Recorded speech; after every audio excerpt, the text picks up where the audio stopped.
Hey guys, Kevin Fox from Fox Fishing 4K. So I want to start doing basically these small little vlogs, basically a report after I go fishing on the lake. So you guys can tune in. I can let you know what worked for me and what didn't work for me for the day. So today is Sunday, February 26th, and I just got off of Lake Simcoe. I was on Lake Simcoe this weekend, and the bite was great. Amazing Friday, really good Saturday, and then today with this pressure system, the bite just kind of died. Like, it was not a great bite today. We marked very few fish. I think we might have marked like 15, 16 fish and hooked into very few. We checked a bunch of spots. Every spot we went to, we would mark fish, but they were really, really inactive. Started first thing this morning in around 21, 22 feet of water. Didn't even get a bite, only marked, I think, 2 fish. Slid out to about 25 to 27 feet of water on a shoal. There was our first strike. It was on a bottom jig.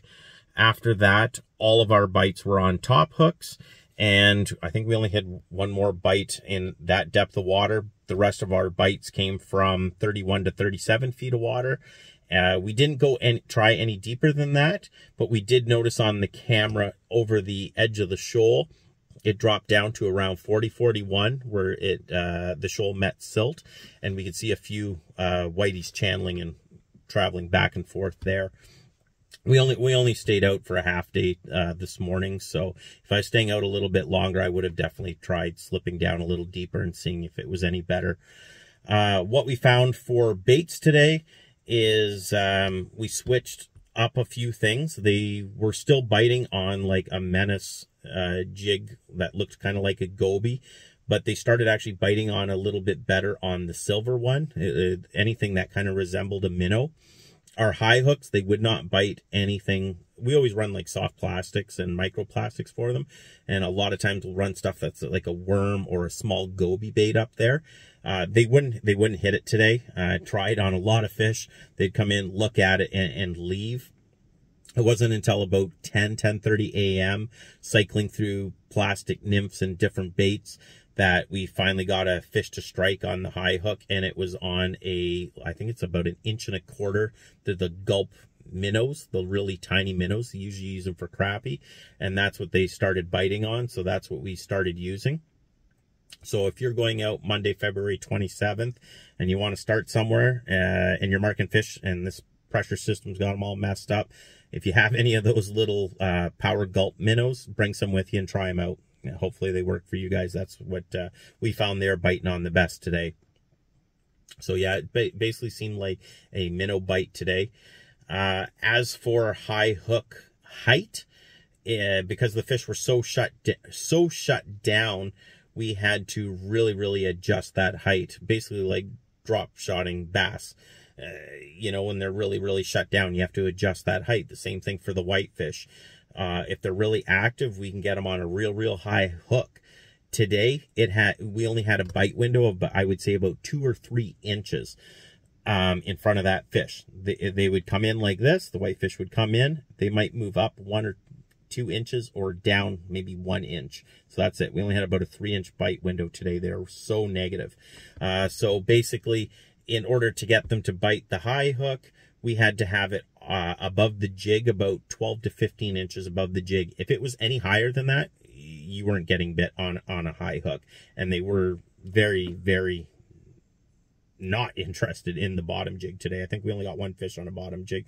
The rest were all high hook bites. Ice conditions today. Ice was great.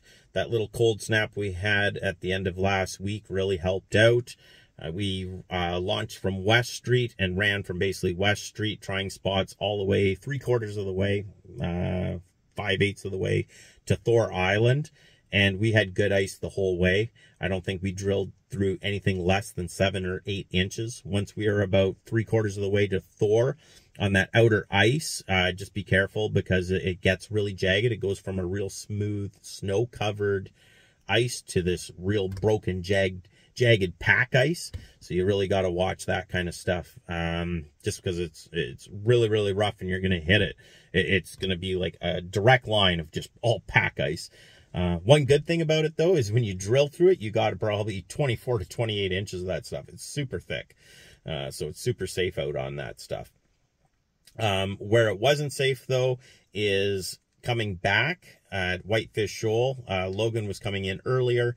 He gave me a call and just let me know that the crack that's running from basically Strawberry towards like 8 Mile Point had heaved up. And when I got to it, it had actually heaved up quite significantly. Tom from Fatal Force Outfitters said he was going to take his spud bar and chisel it down where all the snowmobiles have been running. So everybody can keep crossing it. But if you're coming in this evening, if you're still out there, definitely take some time at that crack, because it has heaved up really good. And the one side, the inside, the closest side to the shore, has a lot of water along it. So yeah, so it was a tough bite today. Hopefully this pressure system ends soon and the weather stabilizes, because then the Lakers and the Whiteys will start chewing again, just how they were on Friday and Saturday. Because today was not great. It was a struggle. Yeah, so hopefully you guys like this style report. I'm going to try to keep doing them. And yeah, I think that they're pretty good, and I think they'll be beneficial if someone's going out in the next couple days. Hopefully they can take some of this information and build on it. So let me know. Comment down below if you like this kind of report, and also comment how your Sunday, February 26th was. Let me know. Maybe you guys are all smashing them, and maybe I was the only one sucking today. I don't know, but let me know. Talk to you guys later. Bye-bye.